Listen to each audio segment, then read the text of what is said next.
Har bir oilaga nasib qilsa mana bunday mashinalar chiqqim ham kelmayapti-yu bungacha. Voy, двухзонный panoramniy lyuk, Alcantara потолок, aynalariga jigar. Hojiga nasib qilsa, oilaga nasib qilsa birinchi o'chir. Sizlarga o'xshab o'zim ham havas qildim. Bunday Genesis o'ta kam va bunaqasi tozasi va probegi oz saqlangan mashina kam. 2023-yil 3-oy 2,5 объемda benzinoviy motorda Genesis GV80. Akam mashina ristali va bo'lib ham absolutni butun родной yangi mashinani maslani o'zi. Atigi 22,000 probegda Genesisda 4 tali ninzali fara, oppoq svetlik va mashinadagi ovura saqlangan akam, saqlangan mashina. Nasib qilsa har birimizga do'stlar, rolga o'tirganda ham boshqa ощущенияларда bo'ladi bu mashina.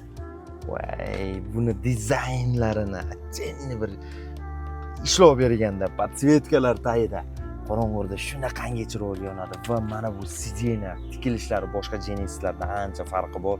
Massaj sideniya, korичневый кожаный salon va seriyalar bilan attenka qilingan. Akam двухзонный klimat kontrol, sensorli klimat kontrol, naturalniy derevolarda, derevani ham bilmayman.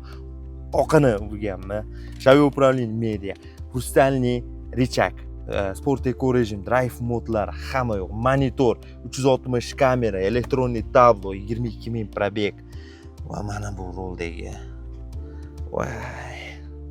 Ne charchoqlatib ketadi ekan. Panoramalarni bitta ochayman bunaqasiga. Voy, ochilishlarni qarang. 23-oy benzinoviy motorda bunaqa tozasi stoy jigar. Qalay dizaynlari, orqa dizaynlari va mashinadagi savlat. Mashina minsang mingiday mashina. Pul bo'lsa faqatgina bo'ldi. Endi bir shuncha bir qisqa bir dunyoda shunday bir go'zal mashinalarda har birimiz minib yurgani nasib qilsa, birinchi o'chir otaxon bo'lsa, otaxonga olib berib, yaxshi kunlariga minib duosini olgan yaxshi. Ekan faqatgina pul bo'lsa bo'ldi. Hech nima emas, qolgani topiladi. Mana qarang, ichlariga ishlovda bergan. Egasini nomeri ekran pastda. Mashina aytgancha avtoberekada bo'ladi.